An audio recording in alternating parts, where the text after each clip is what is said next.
Sino mag-aakalang hanggang ngayon may pamilya pa rin na tumitira sa kuweba? Ito po ang sitwasyon ng isang pamilya sa Batangas at isang dekada na raw sila roon. Nakatutok si Paul Hernandez ng GMA Regional TV, Balitang Southern Tagalog. Sa gitna ng mga makabagong istruktura at gusali, may isang bahay sa Batangas City na namumukod tangi. Kung titingnan sa labas, animoy karaniwan lang. Pero ang bahay na ito, isa pa lang, kuweba. Doon kasi ako dati nakatira. Ito man, garahe namin Okay. ng tricycle. Okay. Ngayon,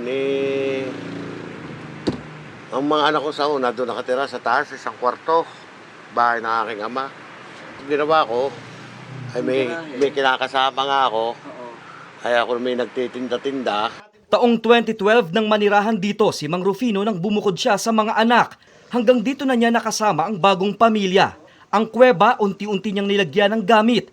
Pininturahan din ng ilang bahagi. Pero kapansin-pansin ang napakaliit at mainit na sitwasyon sa loob ng kuweba na hindi na raw malinaw kung gaano kahaba. Pero pinaniniwala ang tumatagos daw sa bahagi ng Ilog Kalumpang. Ayon sa Batangas City Engineer's Office, hindi akmang gawing tirahan ng lugar. Dapat po livable siya. Ibig sabihin, may bintana, may pintuan, may supplies po ng facilities tulad ng tubig, may malinis na tubig, hindi lang basta tubig, malinis na tubig, may kuryente po.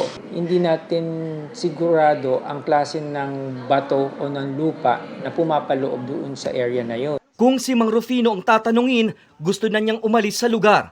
Ayaw niyang makitang lumalaki ang anak sa masikip na yungib.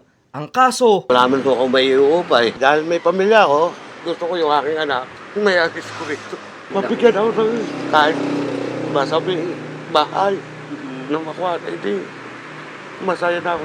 Ang anak ko yung may lilipat ko. nang makarating sa lokal na pamahalaan ng Batangas ang kwento ni Mang Rufino, agad siyang pinatawag para ipakita ang housing project na pwede nilang paglipatan. Ipinapaubaya pa rin daw ng LGU ang pagpapasya sa pamilya ni Mang Rufino. We see to it naman na hindi basta naman tayo naglilipat ng family, di ba? Kailangan alam din ng family na ating ito-transfer kung okay ba para sa kanila yon. Baka mayroong malapit-lapit, hindi siya malapit-lapit. Mapapalayo, tsaka akin sa pedal ng bata.